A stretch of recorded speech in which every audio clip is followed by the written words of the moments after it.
Anda kembali di The Prime Show pemirsa bersama saya Diandra Mukni. Pada kesempatan kali ini kami juga mengundang kuasa hukum korban yang diduga juga mengalami pemerasan oleh AKBP Bintoro. Di sini sudah terhubung bersama kami melalui sambungan Zoom ada Bapak Gunadi Handoko. Selamat malam Bapak Gunadi. Selamat malam. Baik, Pak Gunadi. Berdasarkan informasi yang kami dapatkan, klien Anda ini diduga diperas oleh AKBP Bintoro juga. Ini boleh dijelaskan Pak, berapa besarannya, kemudian ini juga terkait kasus apa, dan siapa klien Anda ini Pak? Jadi gini, saya ini kan salah satu penasihat hukum yang mana sekitar bulan April tahun 2023, klien kami yang bernama M itu membuat pengaduan yaitu terkait dengan Undang-Undang ITE ya, pasal 27. Nah, dalam proses perjalanannya waktu itu klien kami dimintai sejumlah dana, tidak banyak ya, itu oleh penyidik ya, yang bernama inisialnya T. Katanya dana ini untuk dibagi baik ke T, ke kanitnya C, dan ke Kasat itu. Tapi pada proses ini saya tidak mengikuti karena tidak tahu menahu. Saya sendiri kan tinggal di Malang ya. Jadi itu langsung klien kami itu bertemu dengan penyidik yang bernama T. Seperti itu. Nah, untuk besarannya sendiri ini di angka berapa Pak? Sejauh yang disampaikan ke saya nilainya sekitar 15 juta. Ya, pada saat itu katanya untuk dana ini diperlukan untuk gelar perkara, yaitu untuk meningkatkan dari penyelidikan ke penyidikan seperti itu. 15 juta itu untuk meningkatkan perkara dari penyelidikan ke penyidikan. Jadi untuk pengurusan perkara juga agar kasusnya ini berjalan begitu ya Pak ya? Berjalan, iya, betul. Nah, sementara itu setelah itu untuk bukti-bukti dari pemerasan sendiri apa yang mengarah ke AKBP Bintoro ini seperti apa Pak? Sepengetahuan saya itu komunikasinya itu langsung klien kami itu dengan oknum polisi penyidik yang bernama T itu tadi. Ya, katanya suruh nyiapin 15 juta dibagi dalam 3 amplop masing-masing 5 juta. Seperti itu. Dan saya kan tidak tahu menahu karena tidak ikut dalam bagian ini. Ya, begitu terakhir ini aja saya disampaikan keluhannya seperti itu. Nah, yang dijanjikan dari oknum polisi tersebut kepada klien Anda itu apa Pak? Tentu ya dari hasil gelar perkara itu dijanjikan supaya kasusnya dilanjutkan ya. Malah ditingkatkan dari penyelidikan ke penyidikan tadi itu. Tapi akhirnya yang kita monitor bahwa perkara ini bukan ditingkatkan, malah dihentikan dengan SP3. Itu yang membuat klien kami kecewa karena apa yang disampaikan itu tidak sesuai dengan yang dijanjikan. Seperti itu. Nah, apa dari pihak klien Anda ini sudah melaporkan? Mungkin ke Bitpropam? Oh, belum kalau gitu. Mengapa belum dilaporkan Pak Gunadi? Mungkin klien kami kan masih banyak urusan ya, banyak urusan juga di beberapa penanganan kasus dia masih fokus ya. Untuk perkara-perkara yang lain juga ada laporan baik di Polda maupun di Mabes seperti itu. Jadi dia masih fokus di perkara yang lain. Baik, mungkin saya mau ke Pak Sugeng. Pak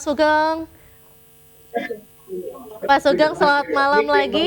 Pak Sugeng, kalau misalnya kita lihat saat ini kan tidak hanya di kasus kliennya Pak Pahala saja, tapi juga ada dari kasusnya Pak Gunadi, kliennya yang mana ini juga diduga menerima gitu atau dilakukan pemerasan terhadap AKBP Bintoro. Menurut Bapak seperti apa nih Pak? Adanya tindakan pemerasan yang dilakukan oleh pihak kepolisian? Saya sih menyarankan ya, kalau ada hal yang komplain ya, termasuk tadi kliennya Pak Gunadi kan komplain, diminta sejumlah uang, segera saja dilaporkan ke Propam, ya. Dan kalau ini juga sudah terbuka ini di ruang publik seperti ini, saya menduga Propam akan mendengar ini nanti kepada penyidik T yang diidentifikasi pada April 2023 menangani laporan ini pasti akan diperiksa nih, ya.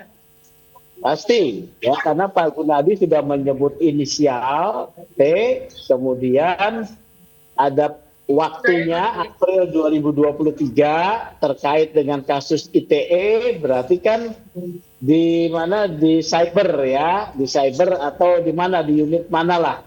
Nanti pasti dicek oleh Propam di Polres Jakarta Selatan atau Propam Polda. Ini pasti karena sudah terbuka ke publik. Ini jadi polisi TNI ya dakdikduk juga nih, panas dingin ini ya. Karena namanya walaupun inisial itu bisa diidentifikasi. Jadi gitu ya. Yang kedua terkait suap tadi ya. IPW sedang menyusun laporan ya pengaduan masyarakat terkait suapnya. Itu dulu ya yang saya sampaikan. Baik, saya mau ke Pak Gunadi Handoko lagi. Pak Gunadi di sini sudah bersama saya, ada di studio, ada penasihat ahli Kapolri, ada Bapak Arianto. Mungkin ingin disampaikan pengalaman yang tidak menyenangkan yang dialami oleh klien Anda? Ya, baik, selamat sore Pak Arianto. Ya, selamat sore Pak Gunadi. Selamat bertemu kembali. Saya ini Bapak waktu jadi Kapolri Malang.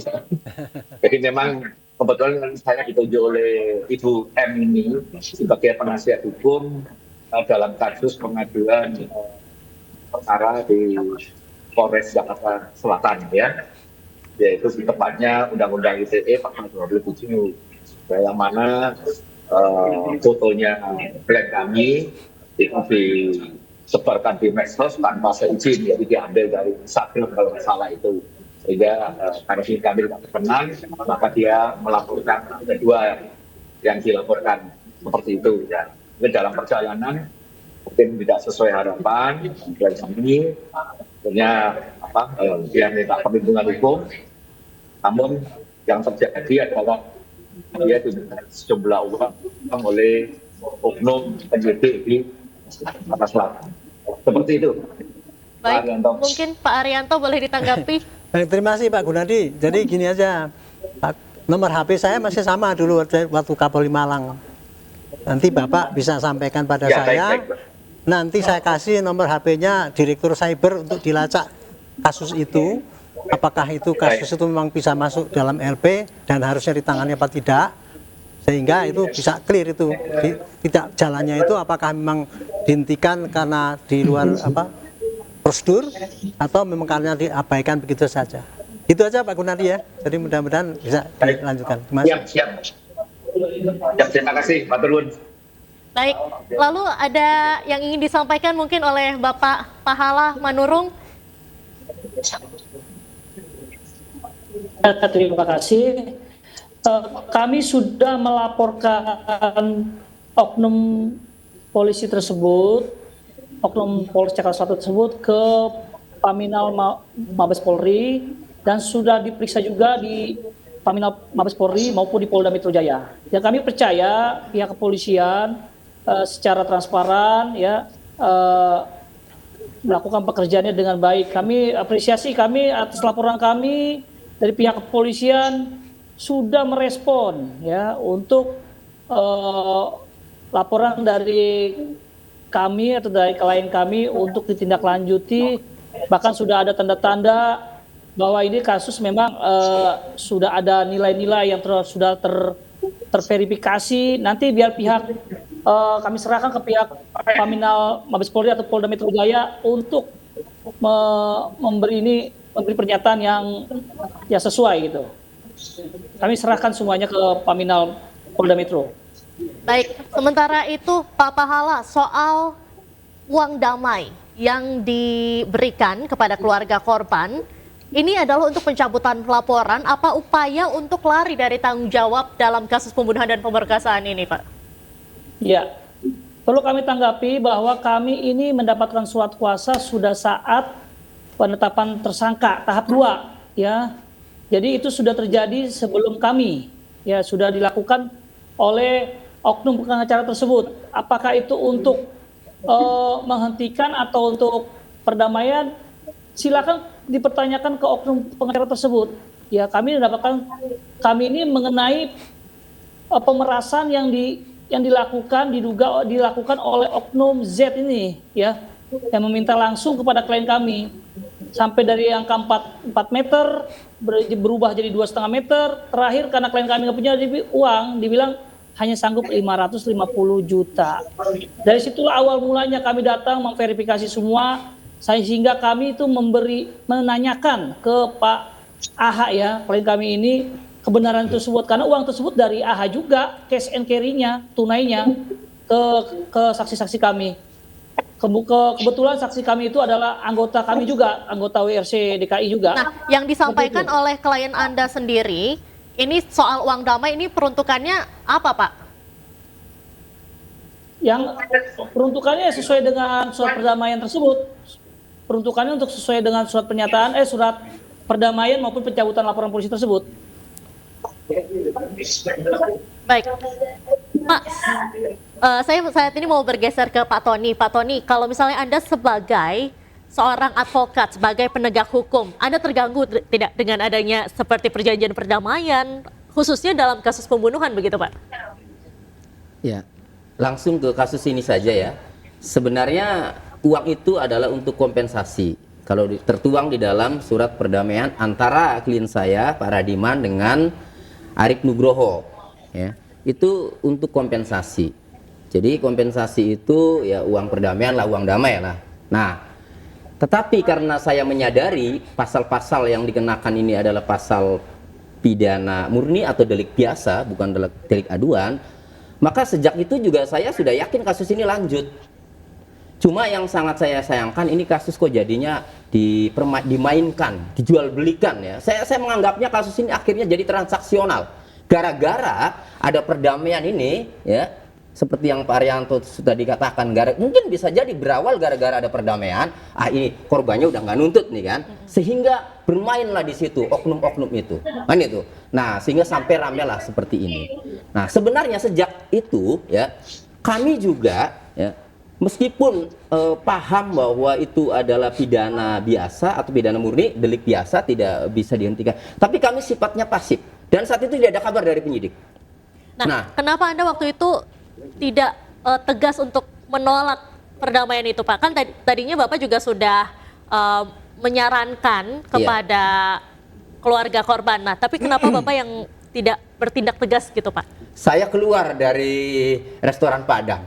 Lah dia mau terima, bahkan nggak 300 itu kalau nggak ada saya itu. 100 saya diterima itu. Nah setelah itu kalau lanjut dia ditakuti, ini lanjut bagaimana, dituduh nipu, pusingan lagi kan. Jadi kalau nggak ada saya lebih parah gitu. Jadi, ya, jadi memang dalam hal dia ini yang ada intimidasi gitu Pak? Nggak ada. Iya dia yang menghendaki. Jadi dia tuh karena orang awam hukum ya, jadi semacam ada panggilan lagi atau ada omongan dari pihak keluarga tersangka atau pengacaranya ya. Ya mungkin pikiran aja kan, pinginnya itu cepat selesai kan gitu. Jadi menurut Bapak ayah korban ini ikhlas anaknya meninggal tanpa adanya pertanggungjawaban dari si tersangka begitu Pak? Apa seperti apa? Gini, perdamaian yang ditandatangani, surat perdamaian yang ditandatangani itu terkait perkara yang dilaporkan dengan nomor laporan polisi 1181 tanggal 23 April 2024. Tanggal 24 September 2024 klien kami ya diperiksa lagi ya melalui surat panggilan ya. Di situ kasatnya sudah ganti. Kasatnya itu Gogo Galesung ya. Nah, untuk menghadap penyidik AKP Zakaria Nopian Dimas ya. Nah, ketika kami datang ke situ dilihat di BAP pasal yang dikenakan adalah pasal 338 ya dan atau 359 KUHP pembunuhan dan atau kelalaian mengakibatkan pembunuhan. Ada pasal lain yang belum pernah berdamai yaitu pasal mengenai penyalahgunaan narkoba, ada pasal undang-undang perlindungan anak dan yang lebih parah lagi ini pasal 116 Undang-Undang Narkotika di mana menggunakan narkoba untuk orang lain ya dicekokin itu mengakibatkan meninggal dunia korbannya, maka itu bisa dipidana mati. Jadi meskipun ya berdamainya ini baru satu laporan ini. Nah, yang lainnya belum, sehingga pelaku tetap harus dihukum sesuai dengan ketentuan hukum yang berlaku. Baik, tentunya kita berharap semua bahwa kasus ini bisa mendapatkan titik terang begitu ya. Terima kasih banyak Bapak-bapak semuanya sudah bergabung di The Prime Show malam hari ini. Terima kasih Pak Arianto, salam sehat selalu Bapak-bapak. Terima kasih. Terima kasih. Pemirsa The Prime Show masih akan kembali usai jeda, tetaplah bersama kami.